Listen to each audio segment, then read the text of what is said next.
Hey art friends, we were learning all about the Spanish artist Pablo Picasso, also known as the father of abstract art.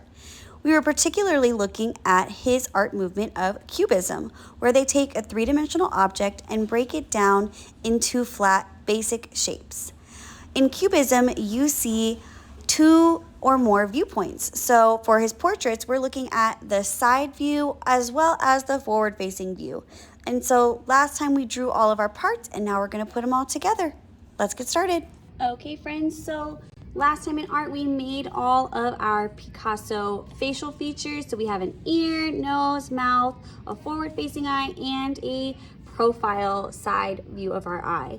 And so we're going to put all of that together today in our portrait. So we're going to start by picking a background color. We want to make sure that you pick a color that you don't already have. So I can't pick red, pink, yellow, blue, or purple. So I think I'm going to go with green. So I have my green background, and I want to make sure that I put my name and class code for whatever on the back. And then each table is going to have a head tracer to make sure we are making it the right size. So put it towards the middle top of our paper, trace around it, and then we need to add our neck and then our shoulders, and of course a shirt.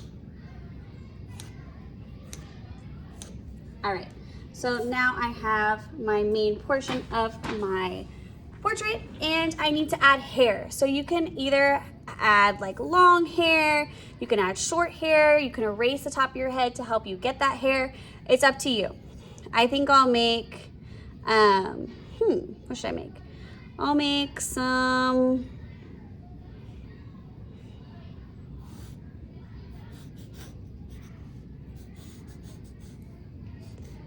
spiky hair. All right, so there's my spiky hair, and I'll end up erasing the top of my head because our hair does not sit flat on our head.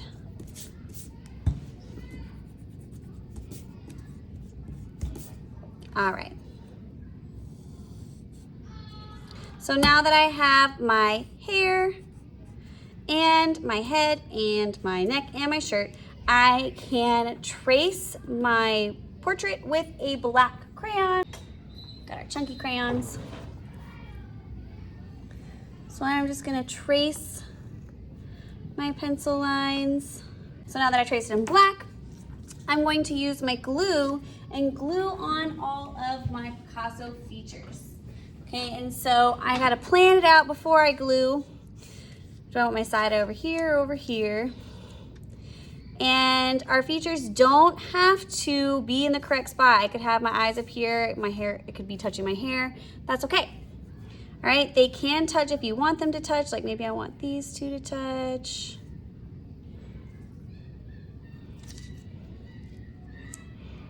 And I could put my ear over here or over here. I actually might need to trim my ear a little bit. I'll cut a little bit of the extra paper off.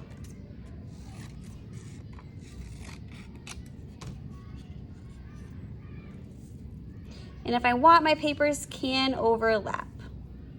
All right, so I think I like that.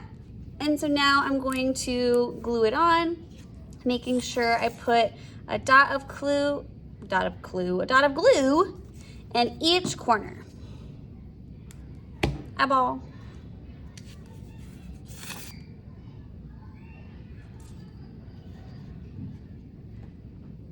Eyeball.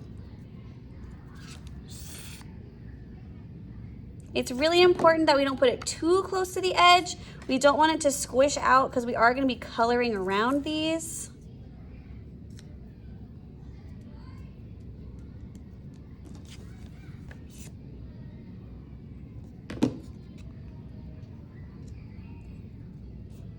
Oop, there's a squish.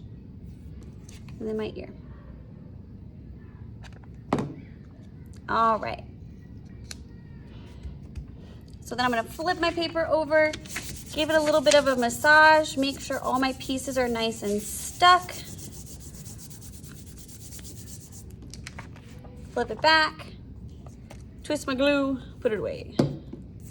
All right, so now by placing on my facial features, it's created some new shapes in my face. And so with my crayons, I'm going to color in all of those extra areas.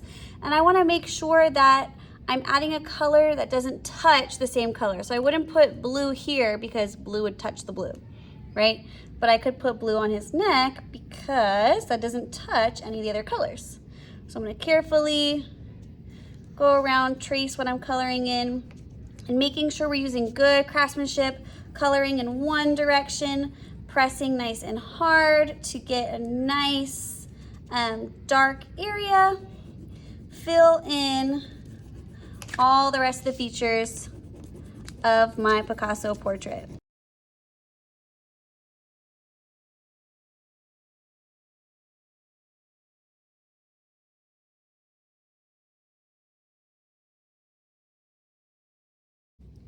Okay friends, now my Picasso portrait is all complete. I've colored in all the areas nice and neat as best as I could.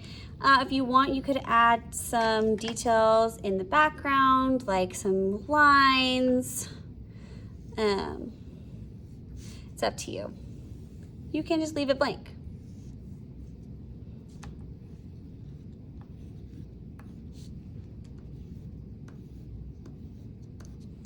All right, once you're all done, you're gonna take it and turn it into the drying rack, and then you can go get the Picasso word search.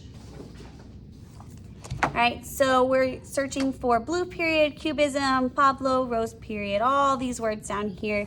Find them in your word search, and if you finish that, then you can draw on the back.